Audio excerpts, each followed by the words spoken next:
Les histoires de Sika, sous le ciel orangé d'Abidjan, le quartier de Cocody vibrait d'une vie presque mondaine. Les voitures de luxe se croisaient dans les rues bordées d'arbres, les jeunes cadres pressés rentraient du travail, et les terrasses de café chic bruissaient de conversations. Parmi ces silhouettes pressées, Kwadio Mark Kofi, 42 ans, avançait d'un pas calme, son attaché-caisse à la main. Directeur commercial d'une grande entreprise immobilière, il avait tout pour être heureux, une belle maison à Angré, une épouse élégante et bienveillante, Adjoba, et 2 enfants qu'il adorait. Mais depuis quelques mois, quelque chose semblait le ronger. Ses affaires ralentissaient, ses nuits étaient agitées, et un vide étrange s'installait dans son cœur. Marc priait, allait parfois à l'église Sainte-Thérèse, mais rien n'y faisait. Il se sentait éteint. C'est alors qu'elle apparut dans sa vie.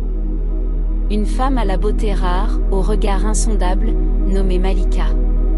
C'était lors d'un cocktail organisé par un promoteur immobilier. La musique zouglou adoucissait l'ambiance, les verres de champagne circulaient, et les rires fusaient. Marc, un peu distrait, s'était isolé près du balcon pour fumer discrètement une cigarette, quand une voix douce l'interpella. « Vous n'aimez pas la foule, on dirait. » Il se retourna. Elle était là.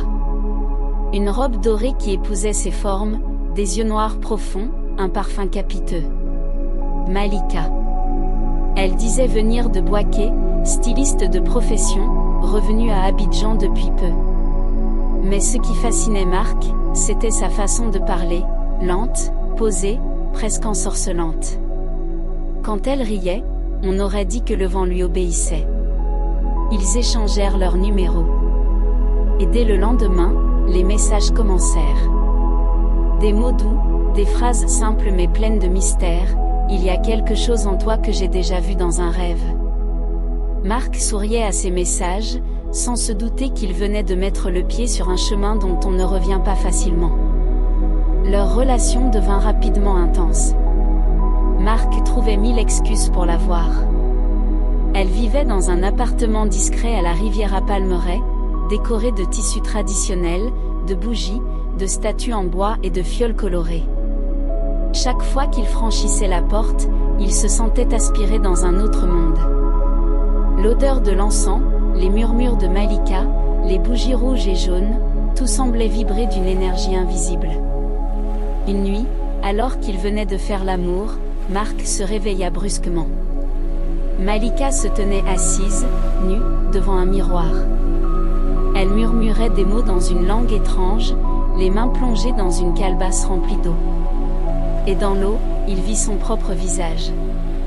Il voulut parler, mais sa gorge se serra.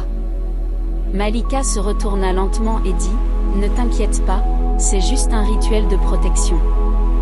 Pour toi. » Mais à partir de ce jour, tout bascula. Marc commença à dépérir. Il dormait mal, perdait l'appétit. Au bureau, il faisait des erreurs qu'un stagiaire n'aurait pas commises. Ses collègues le regardaient avec pitié. À la maison, Adjoba sentait que quelque chose clochait. Elle priait chaque soir, allumait des bougies, invoquait les ancêtres. Mais Marc devenait de plus en plus distant. Une nuit, il rentra tard, visiblement épuisé. « Tu sens bizarre » dit doucement sa femme. « C'est juste le parfum d'une cliente » répondit-il, mal à l'aise. Mais au fond, il savait que ce n'était pas ça. Depuis quelque temps, il rêvait d'un serpent doré qui l'enlaçait chaque nuit. Et au réveil, il avait la sensation d'être vidé. Son ami d'enfance, Sekou, un musulman fervent et commerçant à Trècheville, remarqua son changement. « Frère, dit-il, tu n'es plus le même. » Marc hésita, puis raconta. Sekou fronça les sourcils. « Ça, ce n'est pas normal. Cette fille, elle t'a pris quelque chose. » Il l'emmena voir un marabout peul du nom d'El Hadj Bamba, réputé pour défaire les envoûtements. Dès que le vieil homme posa les yeux sur Marc, il soupira. « Tu marches avec ton étoile éteinte, mon fils. Cette femme t'a lié. » Comment ça? Elle vit de la lumière des hommes mariés. Ce sont des femmes de la nuit, des prédatrices spirituelles. Elles séduisent, s'unissent, et puis volent ta chance, ton destin, ton énergie. Marc sentit un frisson parcourir tout son corps. El Hadj Bamba lui donna un talisman et lui recommanda de ne plus retourner chez Malika. Mais c'était plus fort que lui. Malika l'appelait dans ses rêves. Il l'entendait murmurer son nom. Alors, malgré les avertissements, il retourna chez elle. Elle l'attendait, vêtue d'un pagne rouge. Des bougies entouraient un grand bol d'eau où flottait une flamme bleue. « Tu voulais me quitter ?» demanda-t-elle d'une voix douce. « Laisse-moi tranquille, Malika, je t'en supplie. » Elle sourit tristement. « Tu ne peux plus. Tu es à moi. » Marc sentit un poids invisible l'écraser. Il tomba à genoux. Son souffle se coupa. La pièce sembla tourner. Dans un dernier sursaut, il murmura une prière apprise de sa grand-mère, Kaplié Bayénia, que l'ombre quitte la lumière. Aussitôt, une bourrasque éteignit les bougies. Malika poussa un cri strident. Marc s'effondra, inconscient. Lorsqu'il se réveilla, il se trouvait au village d'Assini, allongé sur une natte. À son chevet, un vieil homme à la barbe blanche l'observait. « Tu as été conduit ici par ton ami Sékou, dit-il calmement. Où suis-je? Chez moi. Je m'appelle Kofi Kwadio, gardien des forêts d'Azaguier. Le vieillard l'avait trouvé en transe, entre la vie et la mort. Cette femme, dit Kofi, n'est pas humaine. C'est une fille du fleuve, une mamiwata. Elles séduisent pour s'alimenter de la lumière des hommes. » Marc frissonna. « Que dois-je faire ? Revenir à ton origine. Reconnecter ton étoile.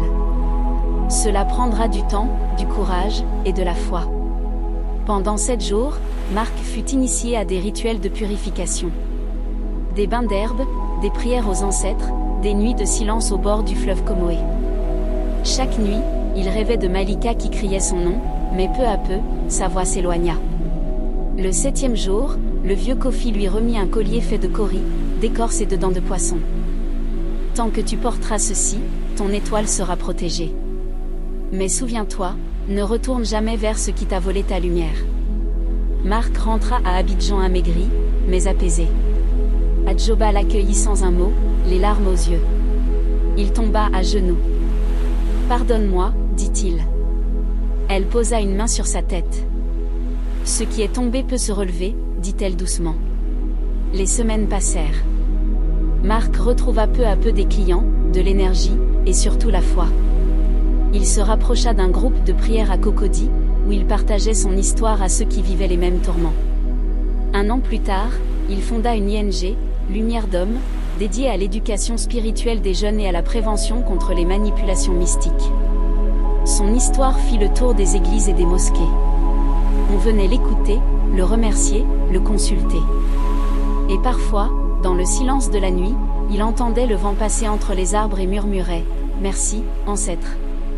J'ai retrouvé mon étoile. » Mais un soir, dans un bar de la Riviera 2, une femme entra. Belle, mystérieuse, au regard profond.